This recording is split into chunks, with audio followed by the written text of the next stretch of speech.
first announced the Curse Tablet about a year and a half ago. So we were looking at 2022 on a discovery that actually occurred several years before. When did they actually find it? They found it at of course, Mount Ebal, but they Right, excavated the debris pile left by Adam Zertal back in the 1980s. right. And he excavated from 1982 to around 1989. And actually, there's several books out that he has. I think the one is called something like "The Rising of a Nation" or something very similar to that. And he talks about the discovery of Mount Ebal, and which they call the Joshua's Altar. Right. But the announcement was actually at Leonard Theological Library outside Houston, Texas. But the actual discovery was what, about 2 years before, something like that, Yeah, I think it was 2019, 2018, 2019. I think is something like that. when they found it, but due to, restrictions both within um, Palestine, Israel, but also COVID, the world shut down.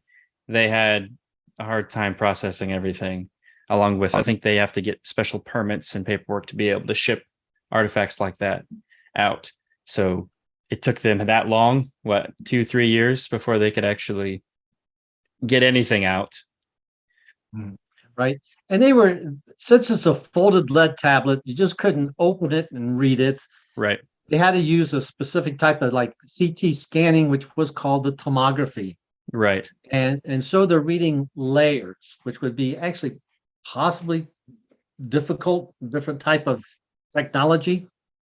And it had, I believe, 48 letters, which actually spelled out curse, curse, curse many, many times. Right. And what I thought was interesting, though, was Adam Zertal in his excavation. Now, the scholars did not debate the technique that they used. They did not debate his studying of the pottery typology, not Right. at all. Even the scarabs that were found and excavated that were dated to the 19th dynasty, scholars were okay with that too, right? Yeah. And what was that date that they agreed on? They agreed from late Bronze Age 2A, which was around 1250 or 1260, to Iron Age 1 around 1150. Yep. That was his date. And peer review agreed with it. The thing they didn't agree with is what it was. Was it? But they really didn't agree with the cultic altar at all. That was shot down, and there was a reason for it. Um, I don't know if well, one of the reasons is the distance from the ceremonial site of Mount Gerizim, and then you have Shechem in the middle, then you have Right. Mount Ebal. And if we go to, let's say, the Mount Ebal, where if we look at that through an aerial view, which we can easily see in different pictures on Google Images, that is almost like a theater setting. So I could understand using that theater setting for the ceremony, but the altar itself is like 1.5 kilometers away, and another 1 point, well, no, 140 meters downhill. That's like having the altar of your church a mile and a half away on the other side of the hill. Now, that didn't make sense. So, what Adam Zertel actually proposed was that the mountain Gerizim, where the Samaritans built their temple. Remember, Jesus met the woman at the well, and she's Right. talking about, well, where should we worship? On this mountain, right? Or on the one in Jerusalem? And then Jesus says, neither, but in your minds and in your hearts, that's where you'll find God. But anyway, the Samaritans had their temple on Mount Gerizim. Well, Adam Zertal understood the difficulties of the, I'll just say, altar or the cultic installation being so far away. So he proposed that Mount Gerizim was only traditional. During the time of Joshua, it was another mount, Mount Kabir, just north of the altar. Did you know that? Did you realize that? I did not.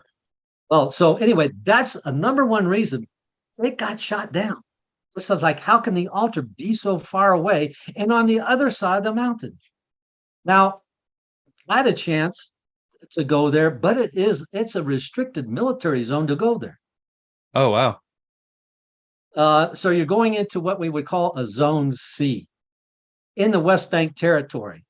Now, I didn't do it just because it was too complicated, and you only got so much time when you're in Israel and you're taking a trip. Do I really want to go see? I wasn't going to go see this particular site for being Joshua's altar. I'd go to that location for the archaeological importance of it. That's it, right? Right. That's it. But however, I don't want to use up your time because I really were interested in what you have to think, because you changed your mind, which I think is fantastic that you were able to do that. But Dr. Stripling stated that outside of Adam Zertal's dating, he comes up with a date of what we call late Bronze Age 2A, which would be 1400 BC, which is 150 years earlier than the proposed date by Adam Zertal, which all scholars, secular or not, agreed with at that time. You're talking about they I agreed thought with Zertal's? they agreed with Zertal. Right. 1250, yes. Okay.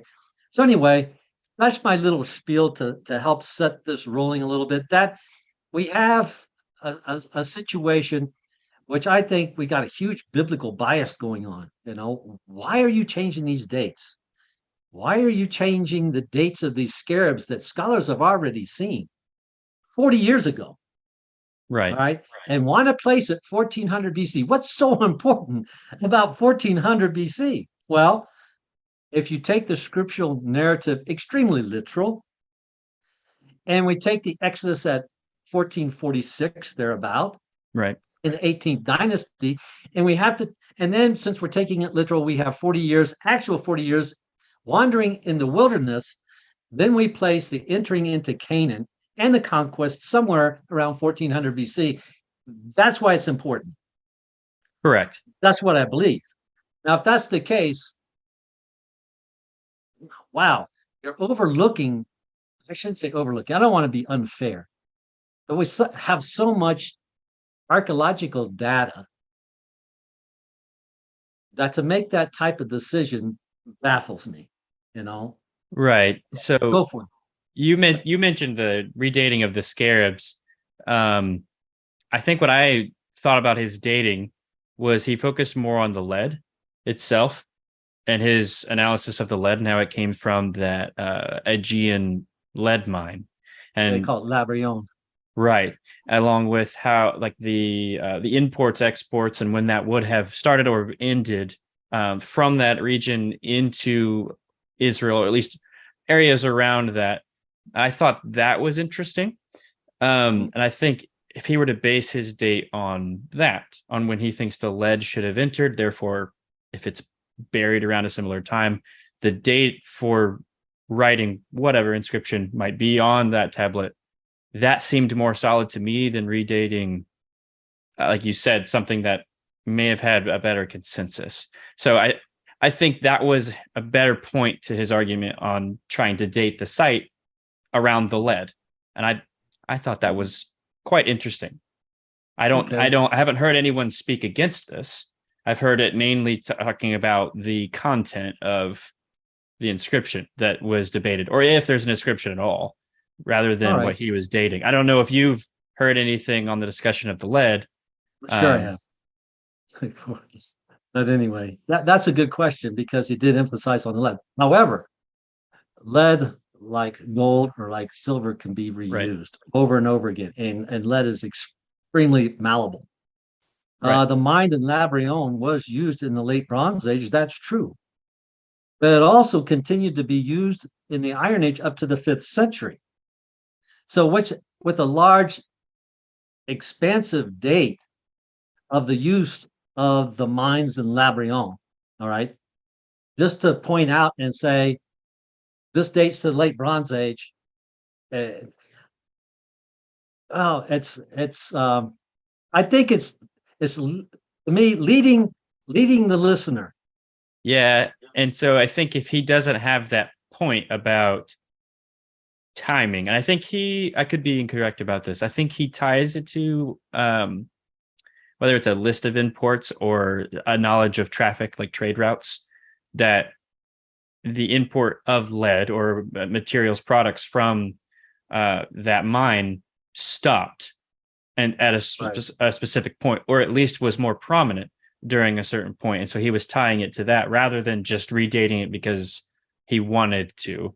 I think if he doesn't have that information, that trade route, it's very it's very hard to make that argument. It could be, but have a lot of you don't have very good footing for that. So I think if the trade Okay. route information is correct, that gives a little more push to his argument. All right. Fair enough. So we also have what do we call it? Let's say the type of writing that's on it. That's what's Yeah. going to be important, is it not? Because he called it at first, it was a proto alphabetic Hebrew. Yes.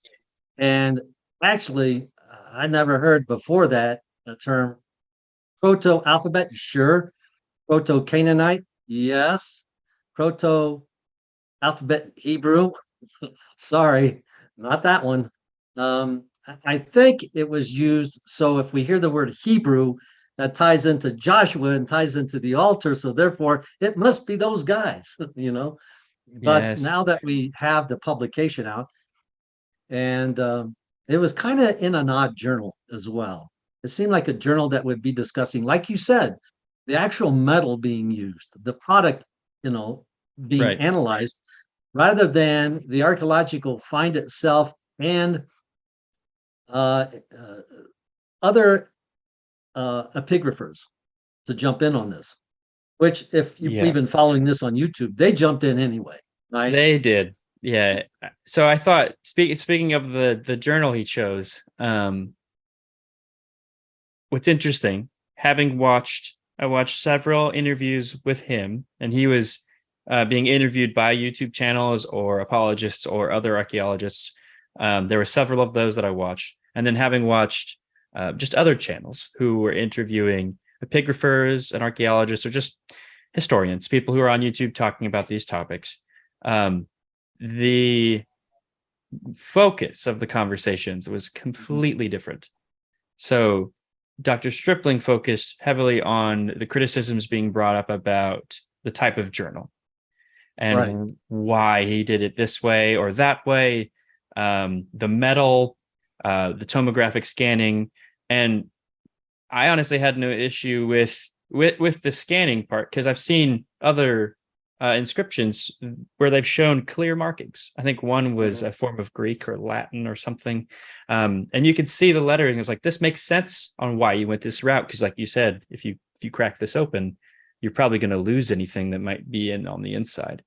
But then the other individuals who were talking about this, they didn't. They mentioned the journal, and like you said, they thought this was odd.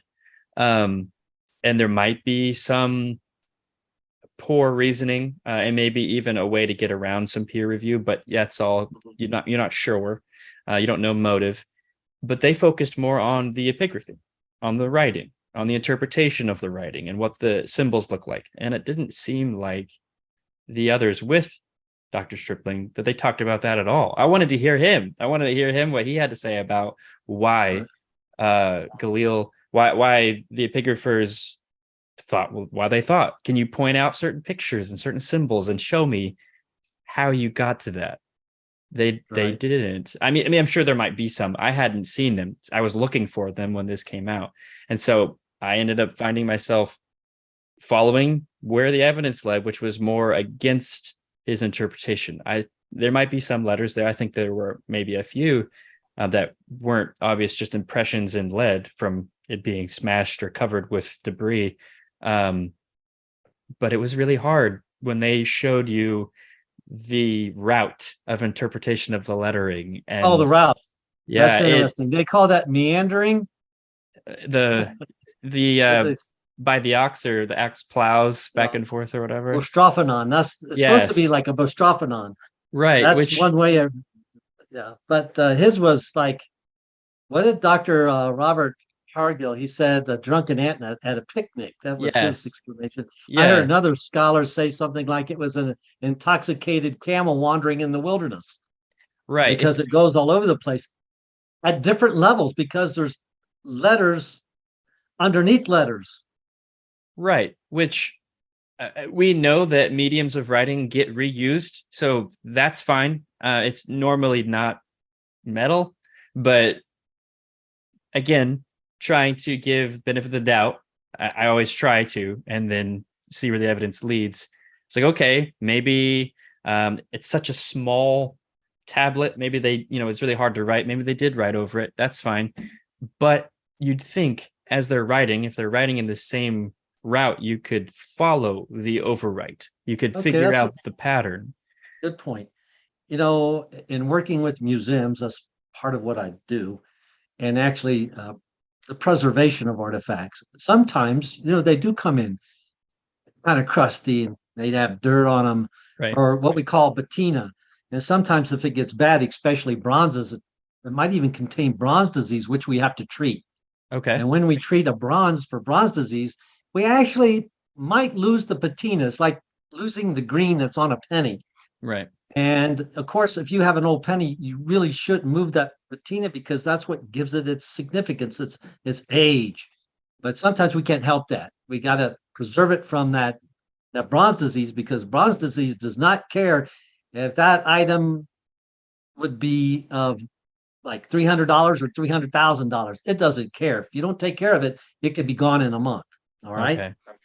So this is the fun part. In cleaning items, including this particular piece is an Egyptian faience cup. And as we cleaned it, I don't know if you can see the hieroglyphs on it. Yeah. Pretty clear. Now,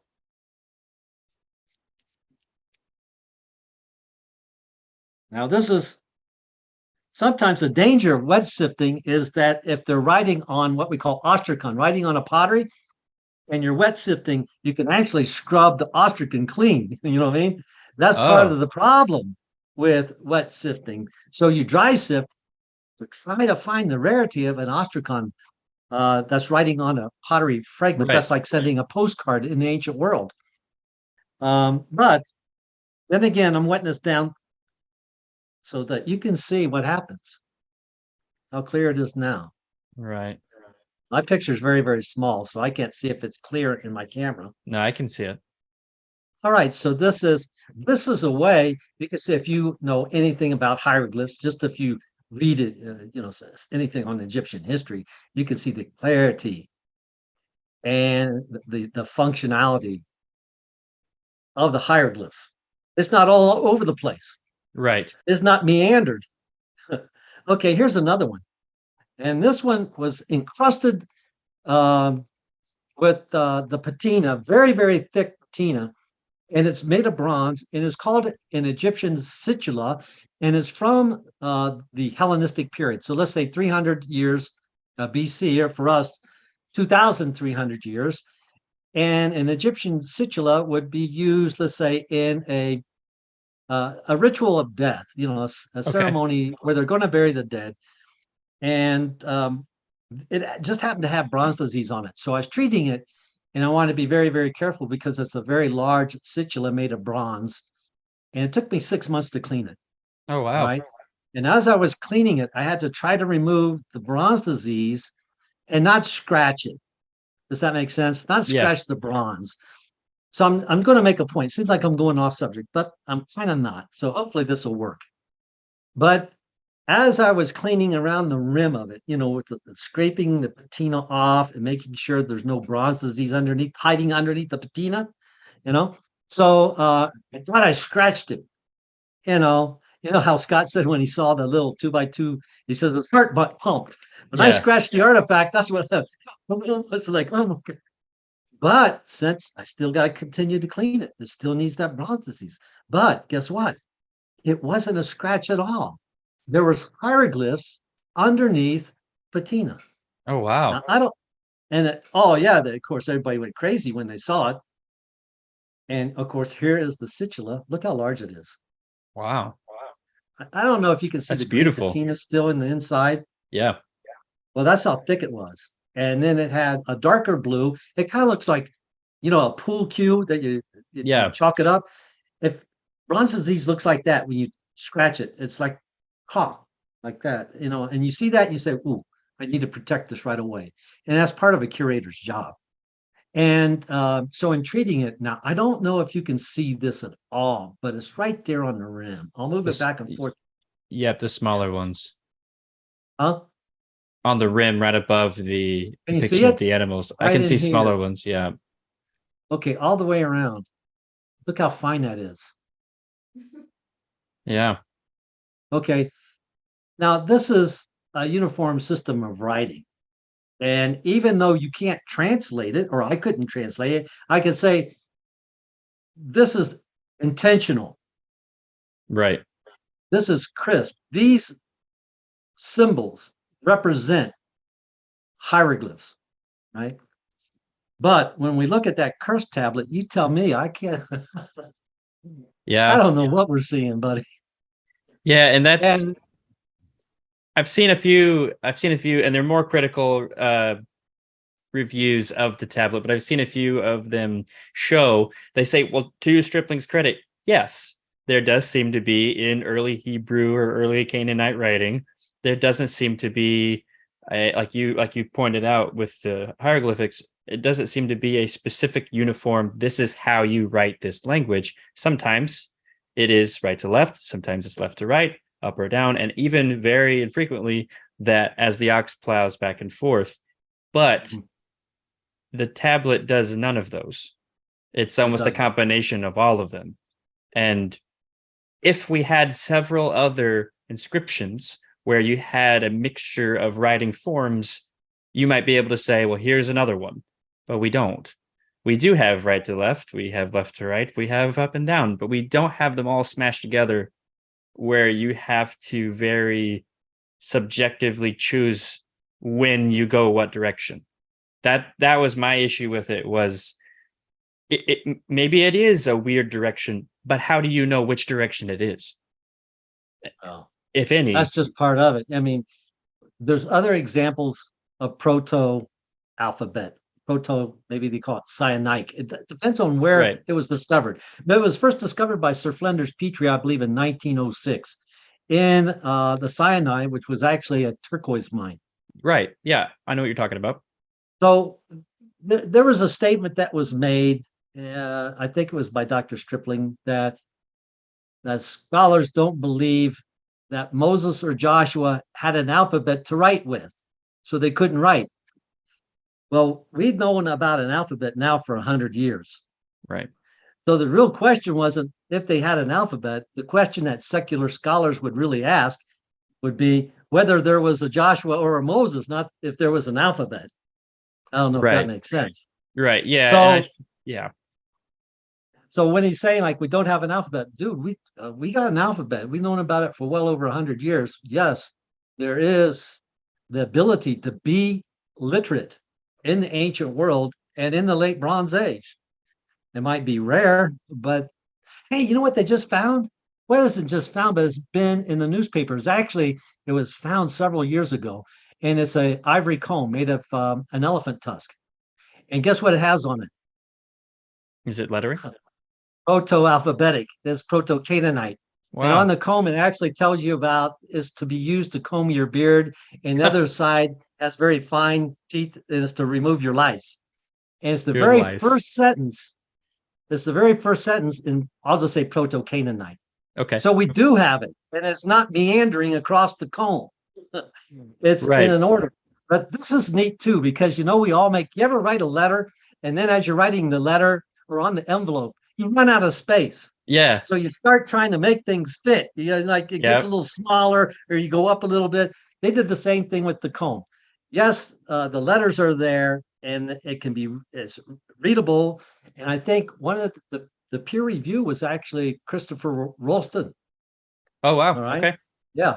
So it's been peer reviewed before they uh, hit the press, which of course is important. So here at the same time where we're reading about the Darius inscription that Right. kind of fell through, The Right. lead tablet, once again, very disappointing. Here all along, we did have the first proto alphabet inscription, but it just was in the shadow of everything else. And I Yeah. thought that's just a shame, just a Yeah. shame that we did have something. Well, it's out there. Hopefully, people will kind of like bring it back to the surface because, we knew about this installation, Joshua's altar, for 40 years. Yeah. Now all of a sudden it's revived. It's like a pair of Croc shoes. It's revived. I Yeah. don't know how, but it's interesting. But it just comes to show you maybe we'll have more information on this comb. But I just wanted to just throw that out there. That some really cool stuff has happened in archaeology in the Near East. Not everything was disappointing, No, no, no. when it comes to Definitely. inscriptions. This shouldn't be a black mark on archaeology at all. I think it should be I think it should be a moment for, like you mentioned earlier before we started recording. Um, I think evangelicals, Christians, secularists, regardless, should, even if you're excited about something and you really want to agree with it, to review the evidence, listen to opposing opinions, listen to opinions that are for it, and to make your opinion based on all of that. And then instead of just saying, I want it to be X, therefore I'm going to make it X. Because Okay, even let when I me ask you. posted, Okay, I'm uh, sorry, but Joshua, you did a 180 on it. I did. How did you feel? How did you feel when you at first you were very excited, and then you got us? Did you slowly change your mind, or did you just all of a sudden say, "Nope, this just ain't happening"? How did it come across for you? Um, so I was very excited. I personally do not ascribe to the documentary hypothesis, or at least a more critical view of the formation of the Pentateuch in Scripture. We don't have to get into that, but so when I heard them talk about the name Yahweh being inscribed, this is one of the earliest inscriptions of it, or you have Yahweh and El, or at least the forms of them together. Like, great, that's fantastic. This would be exactly what we're looking for. Um, so I had very high hopes for this, and then as we got further in and they released it, that's the first two words I was looking for on this tablet. And when you're looking at the tablet, I say, I don't, where is this? It's like, that's the thing he said was the most clear. At least that's what Right. people were saying. And so I had to look at the drawing to find it. And I was trying to compare it with the scans they provide, and I couldn't find the names. In the drawing, you can see it, and the direction of those letters aren't the worst. Some of the others, you actually are going left to right and then back to right and down. And I'm like, that, I don't know why you'd read it that way. But those two are pretty much diagonal, and I could read those. But everything else, the way they interpret it, I'm like, it just doesn't seem clear enough to me. And so that's why I said, at this moment, I am not going to align myself with their interpretation of what writing might be there. I just Sure. don't think there's enough evidence to meet the fanfare of what they said there was. Again, it could be, but at the moment, I don't see it, and I'm okay with that. I don't think that. I think maybe if some people are saying, "Well, it has to be to prove the Bible to me," I don't need this one way or the other. Right.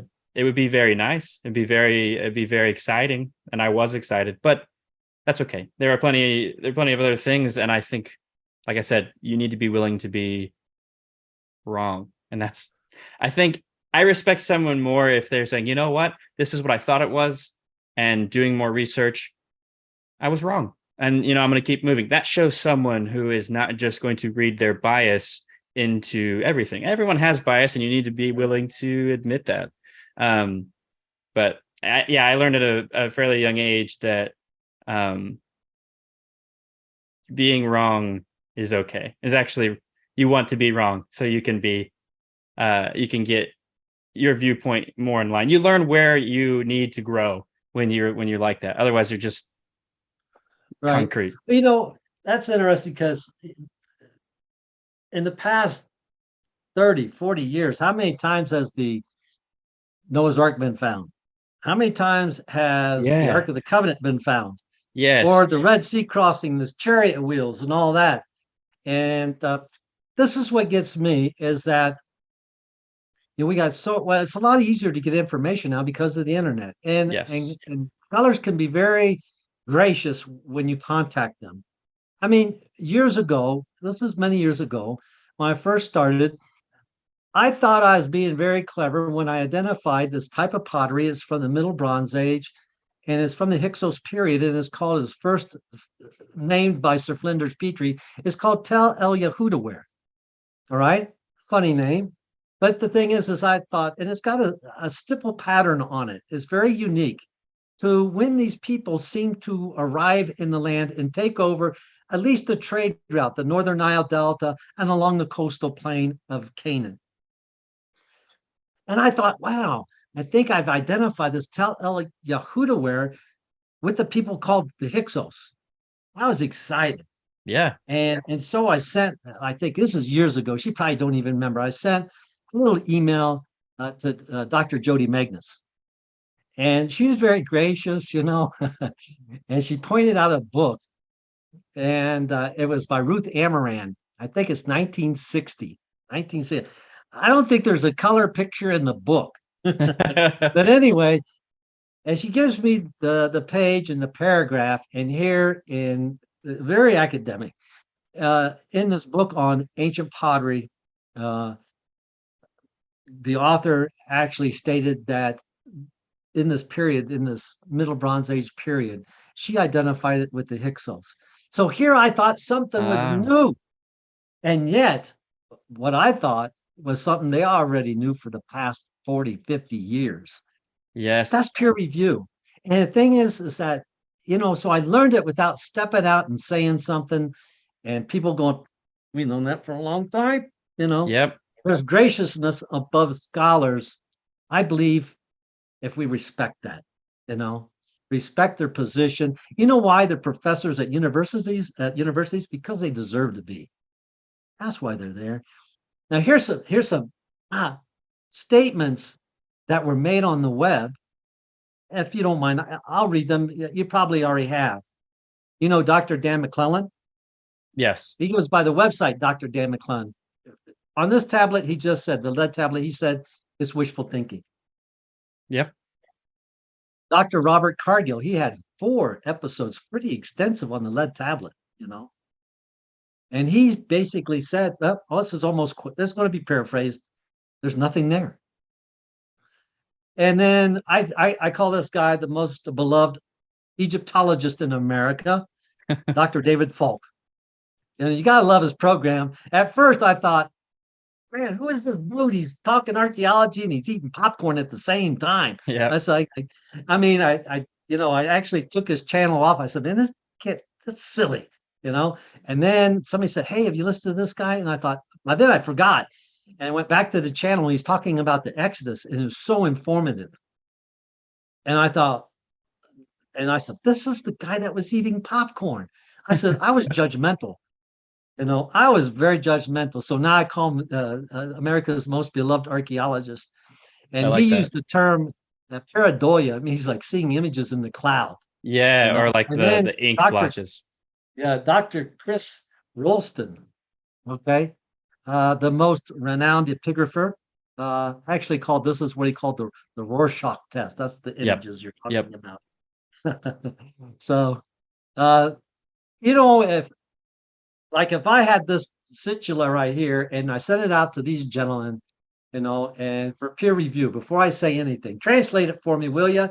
So the museum, and I'll give you credit, which I have. I sent one artifact over to Dr. Rami Arav. I think it's the University of Omaha, Nebraska, years ago. He translated it and he kept it at the university for years and years and years. He's so proud of it, And so they're very gracious, these scholars, and they're more than helpful. I said, I send this out, and I know you can't see it on here. I was disappointed. I wish you guys could see this inscription because I was going to actually try to provoke Dr. David Falk. I said, "Hey, buddy, I don't know him that well. I just call him Dr. Falk." I said, "You see this right here? Do me a favor. I don't know if you can, but you think you could translate that? You know, or how about this one? You know, I bet you're a PhD. I bet you could translate this for me. Give it a try. Let me know." But it's interesting to be able, because of the internet and YouTube, to have all these scholars really out there to help us, you know. And Yes. this is what I'm saying, you know, uh, that what if I do have the translation for this one? All right, it's written down, but there's nothing wrong with getting several translations. Oh, absolutely. You should. So I get several translations, you know, and that's part of what we would call the peer review. It doesn't have to be big. It doesn't have to Right. be in a journal. It's just saying, I want to be certain. I want to be accurate for the public. I want to be accurate for the people that I represent, the board of directors, the museum, or whoever. You know, I want to be accurate. And when so many credible scholars say no, Right.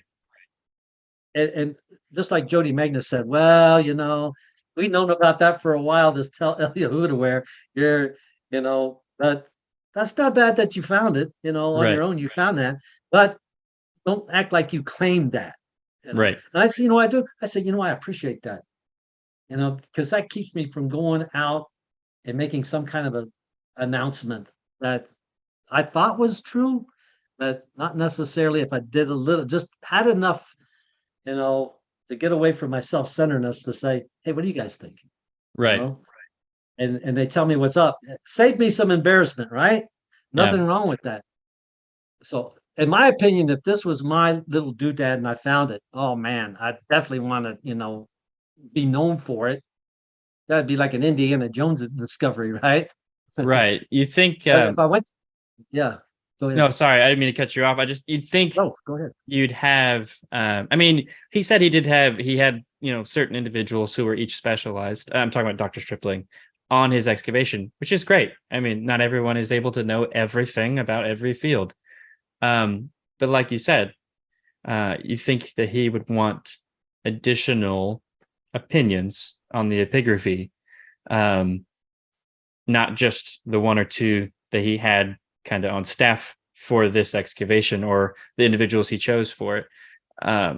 I would like to say, you know, I would like to send it out if people are willing. Hey, I found this. I think there's something written on here, but I want, you know, we have what we think it is. We're not going to tell you yet. What's your unbiased thought on this? And then, you know, pool them all together and say, okay, they agree, they don't agree. This guy's kind of in the middle, and pool your evidence and say, okay, it doesn't fit exactly what we thought originally, but here's what we do think. And there are plenty of articles that say just that. They say at first we thought it was something grand and it was going to rewrite this or that.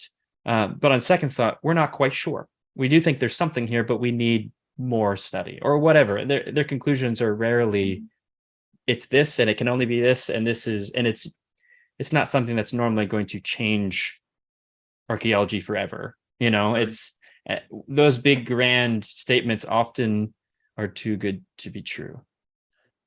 You know, something about peer review is not just that you get peer review. I got to get it from people, or not just me. We have to look outside of our own Scooby gang. That's Yes. fair. Right. You know, Yes. if they're on the payroll of the museum, you know, I can ask them, but that necessarily can't be my peer review because they're part of us. It's got to be outside source. And it has to be sources that, like you said, you agree with the oh, I'm sorry. You don't necessarily subscribe to the documentary hypothesis. But if you were an epigrapher in that area, I would ask you anyway. And Yes. then I'd ask somebody else that is, you know, familiar and likes the document. I'd ask them too. Male, female, whatever. It doesn't matter. I'm going to Absolutely. get as many different resources.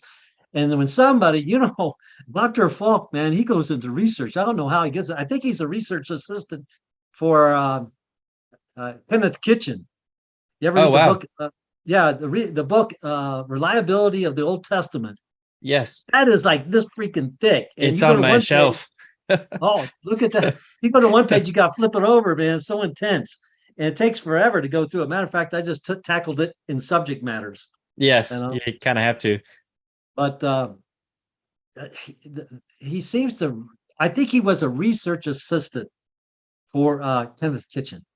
That's great. So I tell you what, man, it's just like if he's going to check out something, look out because I think he's going to find it.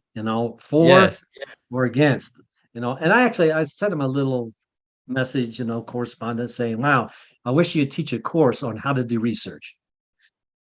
And I think it's important because it's just like all these different Noah's Ark and all these Ark of the Covenants and all these Red Sea crossings. And let's say, and it's sensational and it hits the pulpits and people go and they listen to this stuff and Mhm. then they find out later on it's not necessarily true. It'd be nice if our pulpits would be a little bit better protected.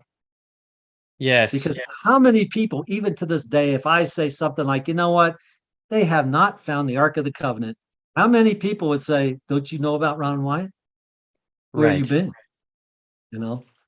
And before that, what is the guy's name? Is Vendel Jones. You ever heard of Vendel Jones? No, I haven't.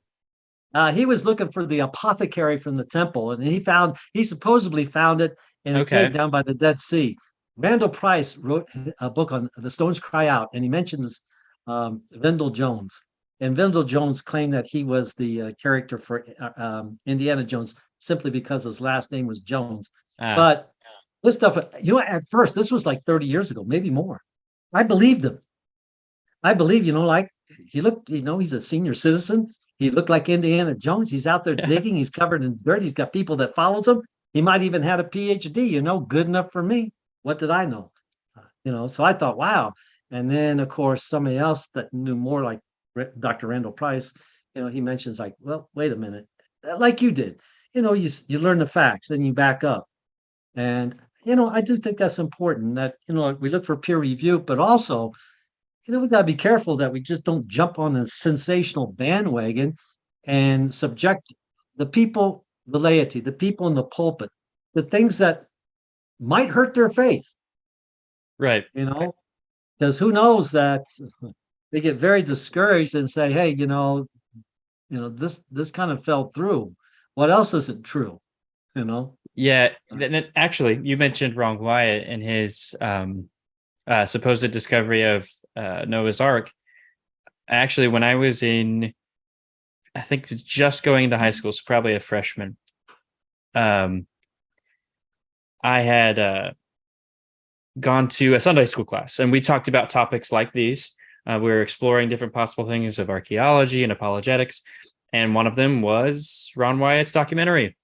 And I don't remember the individual teaching it was like, believe this, but it was more thought provoking. Like, what do you think about this?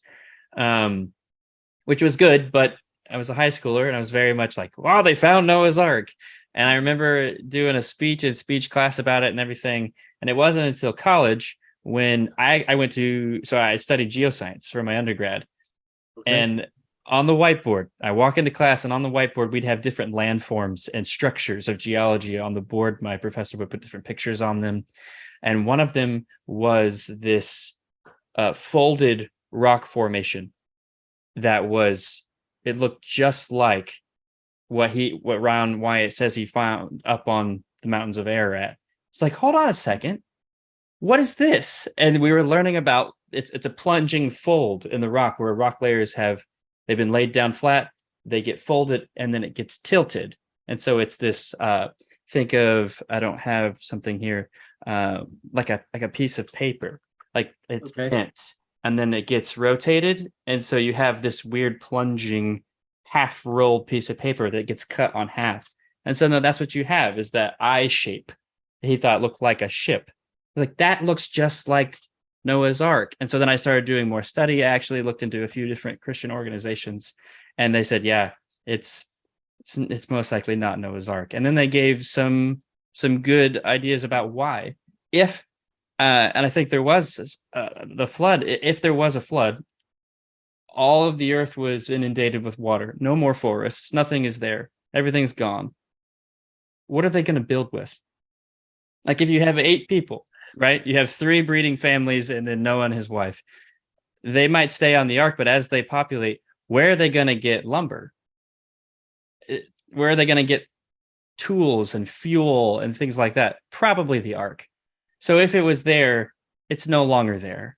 And then if there was anything left of it, people who were, they want to have artifacts, they would have traveled to Mount Ararat and probably torn it apart to use as medallions or pieces of their house, because that's what people, would take little icons and things.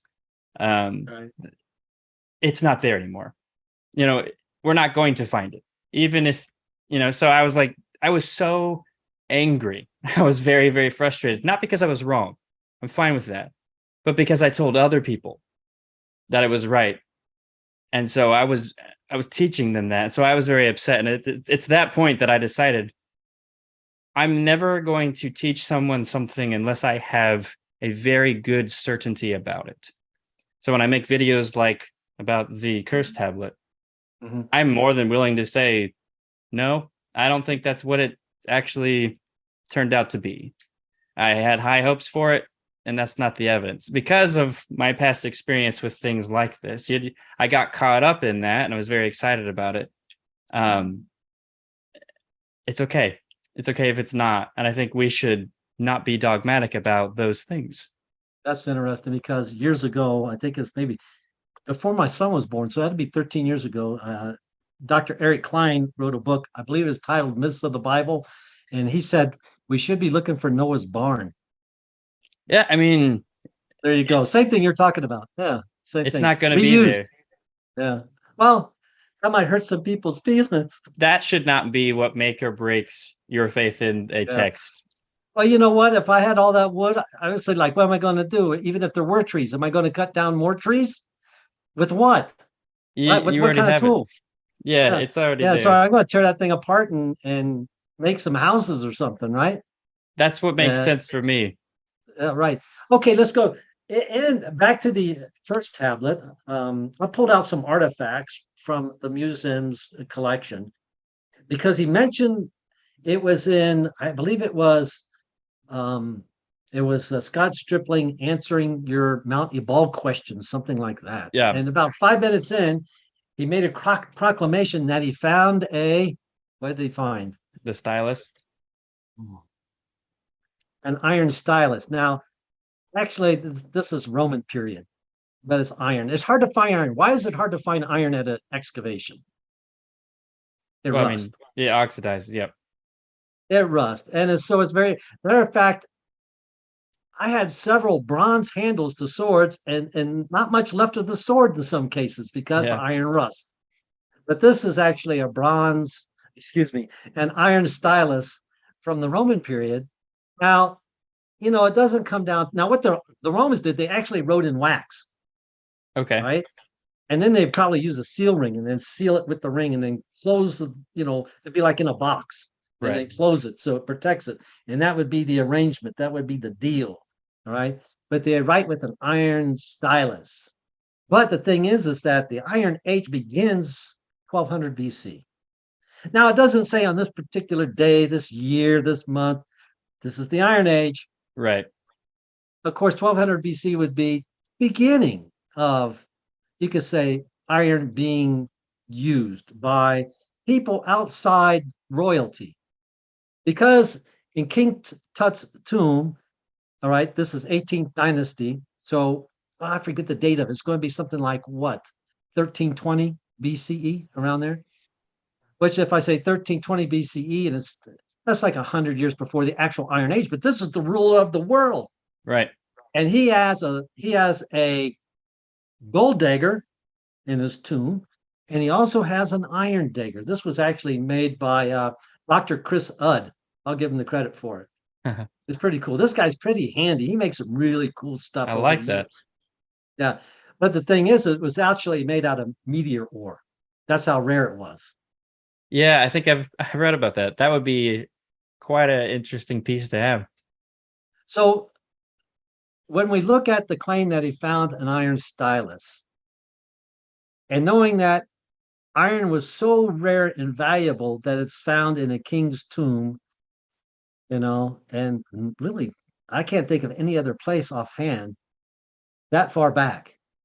And to say they're going to make what the king made as a knife, you know, that they actually used iron to make a stylus. That's tough. 200 years before the Iron Age. Now, in archaeology, I'll tell you what that could be the equivalent to. It's like going to Gettysburg, which is Civil War, Right. and you're excavating at Gettysburg, and you come across a 747. You know, it's too much technology before the time, you know, and it seems simple that people would say, oh, an iron stylus, 1400 BC. Okay, but when we look at archaeology, we say, well, wait a minute. For the past 100 and some years, we still label the Iron Age like 12, maybe not quite 100, 1200 BC, with few exceptions, usually in royal tombs, Right. such as King Tut. All right. And that itself was not, you know, what we call forged. That was made out of, I could say, meteor ore. It's a little bit different than iron made later on in the 12th and 13th century later on, 12th, 11th century later on. So to make a statement that we got something that's 1400 BC and it's iron and it was used to write on a little stylus, where should we look at those 48 letters? We're down to what? Maybe a millimeter, so not even that each. Yeah. That's tough, buddy. That is really tough. Because iron, you know, maybe you can file it down to a point that's small, but I find it hard. That's all. And iron, that far back, 200 years before the Iron Age, that's a tough one too. That's Yeah. a tough one. The first thing that comes to mind is that kind of undoes, that puts it right back to what Zertal dated it. If you actually found an iron stylus, it actually brings it back closer. Also, if he wanted to keep the more 1400 BC date, all of the strata got dumped in an area. So how do you know, like, why would you also date that to be 1400 when it might not be? Because all the strata got dumped in a pile. It could have all got mixed. You know what I'm saying? And then lastly, you wouldn't need iron to write on lead. I mean, lead has it's very soft. I think when you put it on the hardness scale, I think it's a 3. You could use probably bone, maybe some hardwoods. So you wouldn't need an iron stylus to do that. You could have something else that's relatively sharp to write on this. So I don't know why he found it and he was saying, well, this must be the stylus for it. I don't think that's required. Anyway, he actually did say, it was 5 minutes into that program, he said, we found the stylus that was used to write the tablet. I go, my gosh, man, I lose pens every week. Yeah, it doesn't mean it's that one, especially, like I said, it's in a pile. Who knows if it's in a pile, yeah. That one or if it's something else. He did date, it was a pottery that was a transitional pottery. We got like time dates don't start and stop like this. Right. It's gradual. So it was a pottery, not a fragment, but a pottery selection that was also talked about in an article in a comment by Dr. Bob Mullins, in which he claimed that this pottery would date into the late Bronze Age 1 period, or excuse me, late Bronze Age 2A period, 1400 BC, but also, even though rarely, does cross into the late Bronze Age 2B. All right. And Dr. Stripling mentioned that this is proof that it goes back to Iron Age 2A. And I said, well, that's not what the article said at all. He says it's rare. And rare does not mean it didn't. And not only that, I'd have to say, well, who is your peer review? I think the name was something like Levy. And Levy was on their team. So peer review of an article that's going to bring it back to the period that you desire. Right. Which is going to like substantiate your claim rather than Dr. Zertal's, is from somebody in your own Scooby gang. Right. Not good. And with so many scholars that will hit the internet now and YouTube, that's some dangerous stuff, man. You gotta be careful because they'll catch you. And what's another one? We got the iron. We got the, oh, that's like he's talking about one piece of pottery, one artifact out of 18,000. That's not good either. So you got like 17,999 that are late Bronze Age 2B, but this one thing that you suppose is validating your one out of 18,000. That's Right. not great either. But they're not going to tell you, but oh yeah, this is one out of 18,000. They're just going to say, hey, we have this.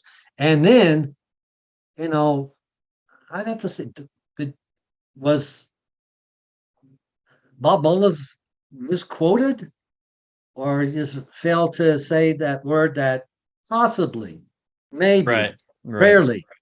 That's important too. Um, so I don't want to, let's see, dominate the conversation, because I was very interested in the fact that you did change your mind. Was very interesting, which, I have to give it to your credit, because I'll tell you what, really the evidence against the inscription with all these major, major scholars Right. is overwhelming. It just is. And I gave just a few quotes because it can go on and on and on, Yes. you know. Um, and you come out and you actually said, to your own credit, not that you were wrong, but that this is what you believe now. How many programs, how many pastors, how many podcasts, after seeing these scholars and seeing the evidence, won't do what you did? And we'll just let it ride because you might say I'm being judgmental, because it's sensational. Yeah. I believe it's for us to do the right thing, you know, like any one of these pieces of pottery that I showed you, even the bronze. If somebody told me this is the translation and somebody else said, no, no, no, you're wrong.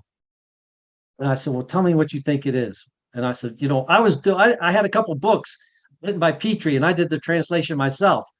And he says, well, that was a good job. However, you missed this, you know, you missed the determinatives in the hieroglyphs. Well, what's the determinative? And now I learned something. I was wrong, but I learned something as well. Um, I think I'll tell you what this lead tablet did. It made a lot of us study. Yeah. It made us a lot of study of like, what is this proto-alphabet? What is a defixia? Is a defixia, I'm from New Mexico, so a lot of people speak Spanish here. So defixio is a male curse, and a defixia is a female curse.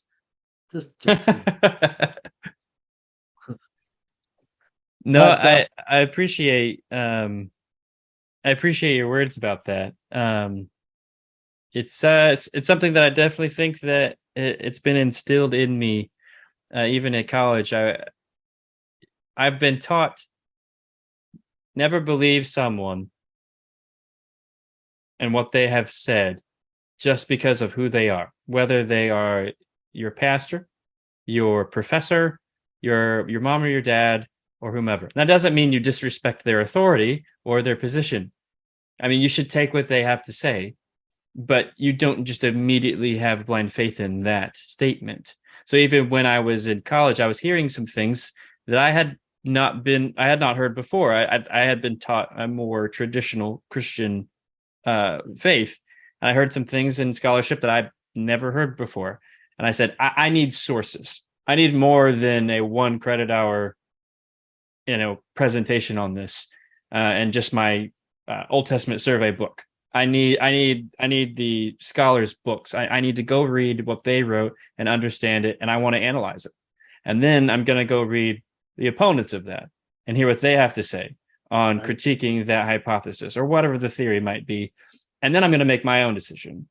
And I think there are many students, whether they are much older or they were my age, like around their early 20s, that because it's a professor or because it's someone who has a PhD or because it was their pastor, whomever it might be, because it's them, they believe it.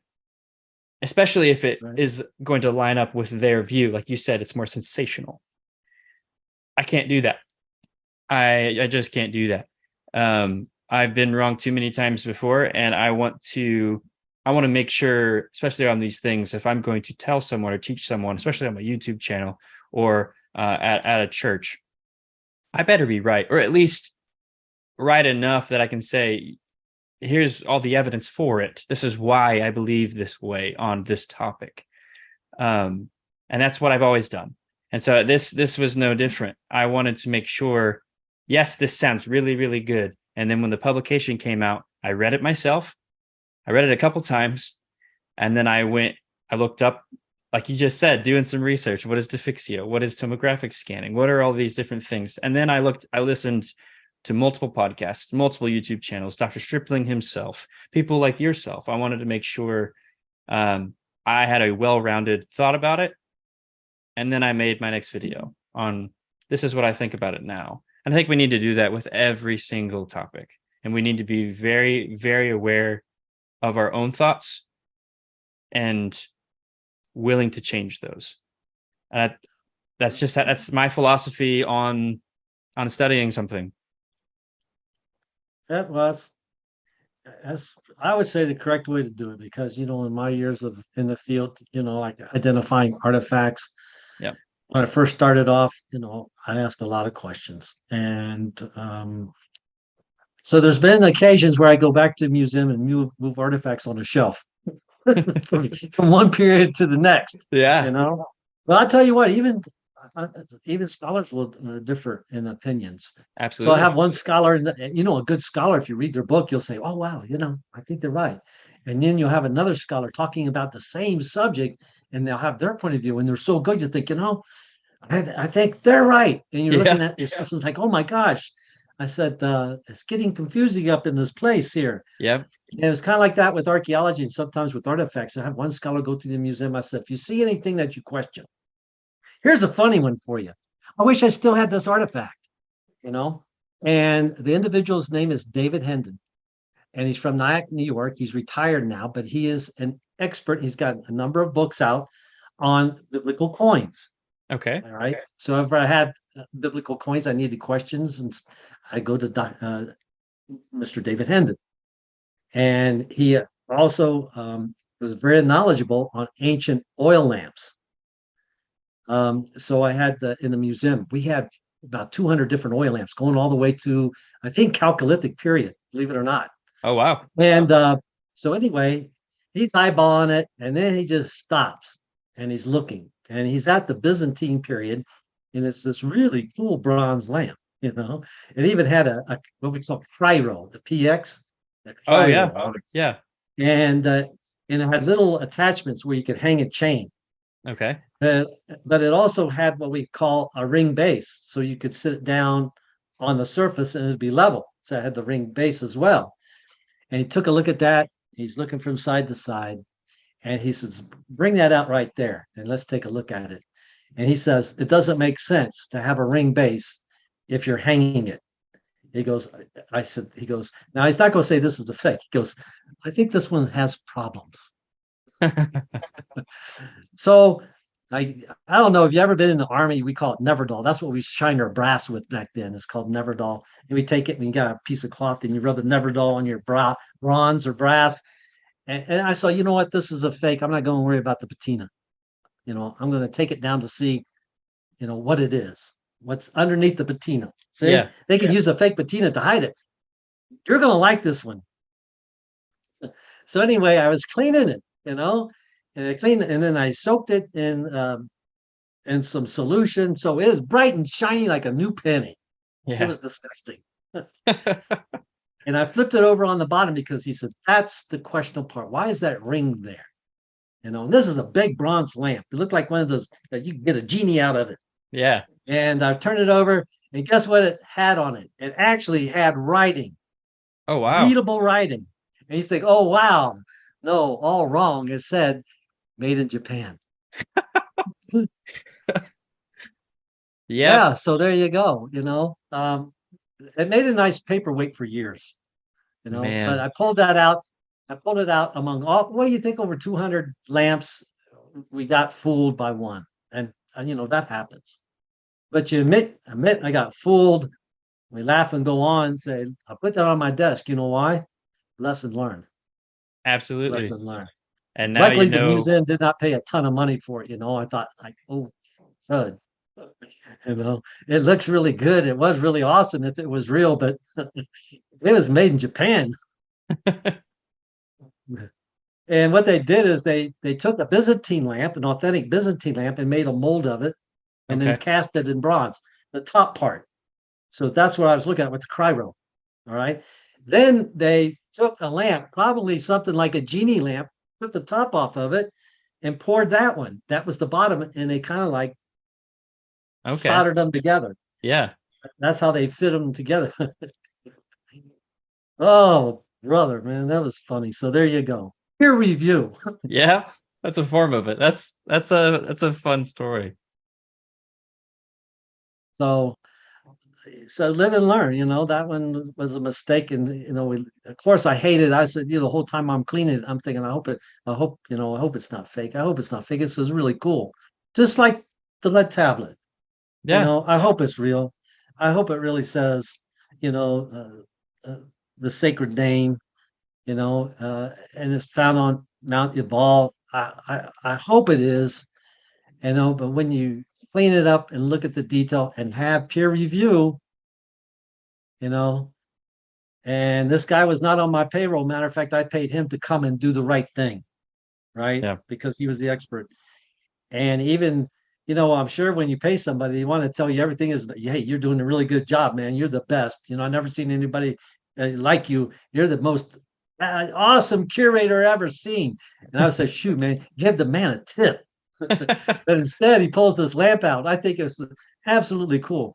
It says, this one's got problems. And he was right. We got a lead tablet that's got some problems, Yeah. but oh well. It's too small to make a paperweight. Well, he says he's going to have another publication.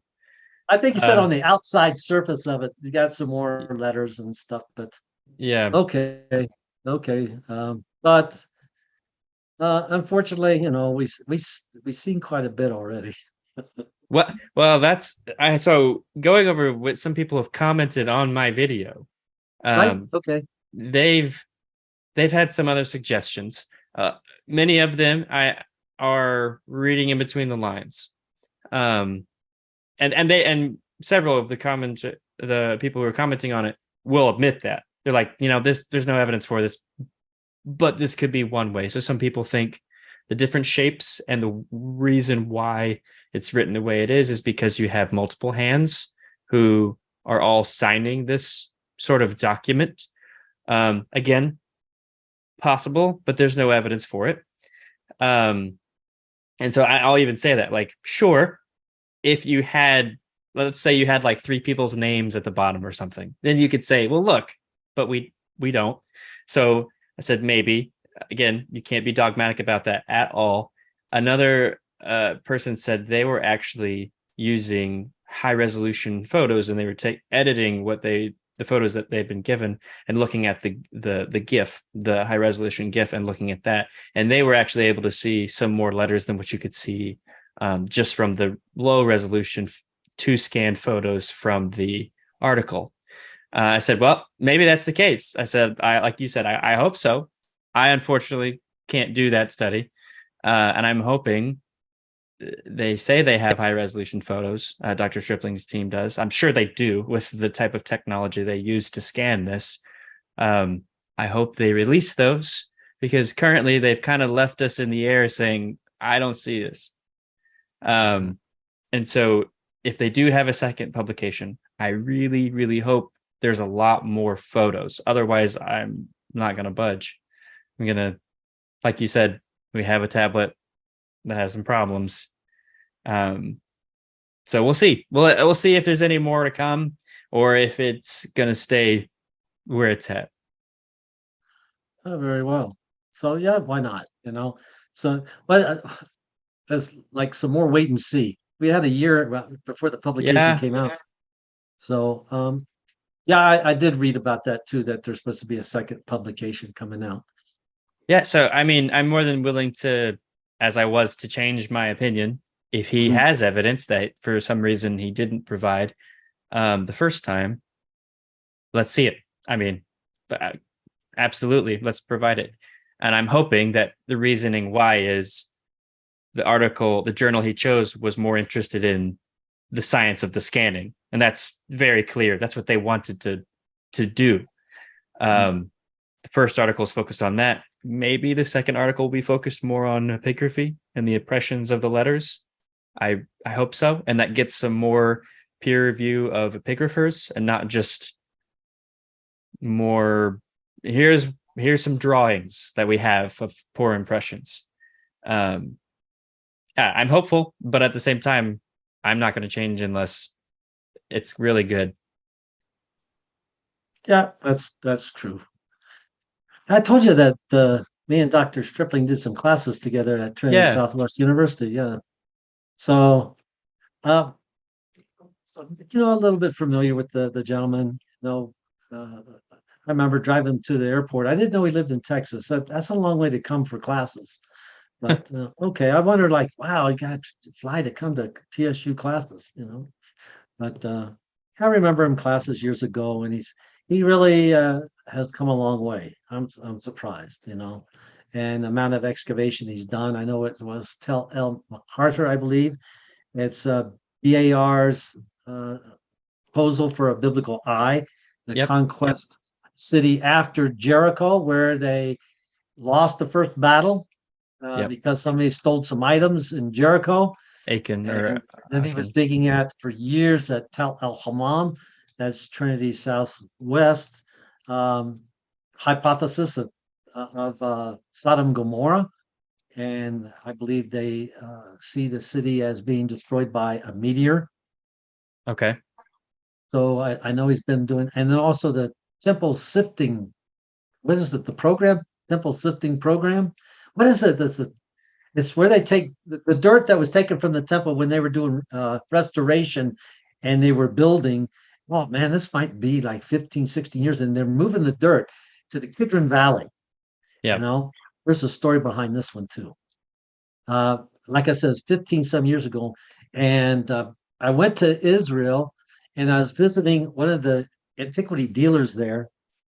His name is Sammy Taha, very nice gentleman, and I wanted to go exploring in the Kidron Valley because there's tombs there, right? Yeah. And I wanted to take some close-up pictures. Now there's a lot of graffiti. It's just sad. But and I had another idea. I told Sammy, I said, you know what? How many people come to Israel? No, let me back up. I said, you know what? I said, I read in BAR, Biblical Archaeological Review, they were taking dump truck after dump truck and from the remains of the excavation, I shouldn't say excavation, but the building program they had at the temple, and they're dumping it into the Kidron Valley. I said, I'd like to go there and just get the dirt. And he looked at me like I was crazy. He says, now, why in the world would you do that? I said, Sammy, how many tourists come to Israel and get water from the Jordan? Yeah. And the water is really pretty contaminated. And it's not the water. It's like you sell all these tourist little bottles, like 50 cents a piece, millions. And his eyes lit up like this. I said, we get one of those little ivory boxes and we just get bags and bags of dirt and we put Temple Mount dirt in those little boxes. And man, I'm retiring, this will be big. Yeah. So now in that area on the other side is Silwan, the city of Silwan, the village of Silwan, which is basically West Bank, Palestinian. So he looks at me and he says, hey, George, he goes, I was dressed like in brown pants, brown shirt, and he says, you got to put a Mickey Mouse shirt on because you look too much like military. Oh. And if you're in that area, somebody's going to hit you in the head with a rock. And he goes, look at this. This is graciousness. He said, I'm gonna send my son with you. And he was just a teenager. He says, as you're going through there and exploring and taking pictures, he goes, my son will go with you as a translator so you don't get into any trouble. He says, and also, if you're going to go not excavate, but if you're going to go collect dirt from what was removed from the Temple Mount, he said, I'm going to call the IAA to make sure there's not going to be any situations. I said, cool, why not? So I had my little flip cell phone that goes back, a flip cell phone Yeah. like this, like Star Trek, and it rings, and I'm in Kidron Valley with his son. Ring, ring. I said, Sammy, what's up? What's up? He goes, George, he goes, I got to tell you this. He goes, are you anywhere around that dirt? And I said, no. He said, I talked to IAA and they said if they find you anywhere close to that, they're going to arrest you. Oh, oh no. But, this is the Temple Mount Sifting Society or something.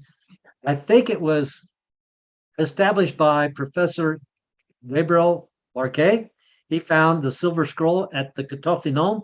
Oh yeah. So here, my idea wasn't that far off so many years ago to go through that there'd be something there. But I was just, honestly, I was just after the dirt. As you know, my theory was to put it in the box, just like the water. And I Yep. thought it was a really cool idea, but you might call Sammy Taha peer review. He said, yeah, let him see what Yeah. happens. Yeah. I'm only 5'8". I'm too small to go to jail, man. So let's see what time it is. Oh, we got a few more minutes. So, sir, how do you want to close this out? What would you like to say about the tablet in general? And let me ask you this. Let's get together for another podcast in the future when you Okay. get time. Absolutely. We'll find a topic, or maybe you want to pick a topic and something that comes up, and we'll discuss it and have a lot of fun. All right. Sounds good. All righty, sir. I appreciate your time. So, give us some thoughts of what you found out about the cursed tablet, and then through the peer review, and just sum it up here in a few minutes, if you would, if you're comfortable with that. Sure. Yeah. I think the cursed tablet and the whole publication about it definitely brings an awareness to making sure you do your own research, and not to always immediately believe a headline. And that goes with anything just as much as it does with this. But also, I think it's a good moment to research. I think it's a good moment to learn some more about archaeology if you don't know. Even I think archaeologists who are not familiar with this particular idea of a defixio or this region of Israel, it was a good moment for people to learn and to come together and to talk about this. I heard more critical scholars, and I heard maybe some more traditional evangelical scholars echoing each other, which is rare, is very rare on a topic. And so they were discussing, and it was relatively peaceful. And they may disagree on every other topic. They came together and looked at the evidence and said, I think we're going to agree on this. And that was wonderful. I'm glad that there was some good discussion that came out of this. I think it also kind of gives some more confidence towards individuals seeking, how would I publish things? I think people were worried that this is going to give way to people publishing things and getting around peer review. More people are going to do this. I think it might go the other route. I think it might show you do need to seek out peer review. You do need to seek out the opinions of other scholars, whether you think they're going to agree with you or not. And so I think it only further solidified my philosophy on that. And I think it has helped others to see that as well. And I hope it continues to. And overall, it's biblical archaeology in the realm of Israel, or anything that discusses a possible narrative or story from the Bible, is always exciting to me. Always is exciting. And you're going to be aired on our channel, and so your YouTube is called The Geologian. The Geologian on YouTube, Joshua Woodard, right? That's correct. Woodard. Okay. And you got a diploma behind you. Are you on a master's degree, or where are you at? Or you finished your bachelor's, or where are you at with your degrees? Oh, I have an undergrad in geoscience from Olivet Nazarene University, and I have a master's in Old Testament studies from Biola University. Right. From Biola. Great. Yeah. And let me ask you, how old are you? I'm 27. Well, you're doing great, and you got your YouTube channel going, and really much success to you, sir. I like what you're doing. I appreciate the fact that you came on strong for something, and then you made a decision based on peer review, And you know what? I think it's a it's a way that I think other uh, YouTubers that are dealing with academic structures and archaeology and artifacts should also do it. Not just okay, you were for it and you ran on the sensationalism, and then when it kind of fell through, you let the people hang, you Right. know, and let them think what they will. You know, we found the Ark of the Covenant. Well, you didn't. You found Noah's Ark. Well, we didn't. You know, but you come back and you tell them what you thought. You told them your heart, and kudos to you, sir. Thank All you. right, you have a great day. Appreciate your You time. too. Thanks for having me. More than welcome.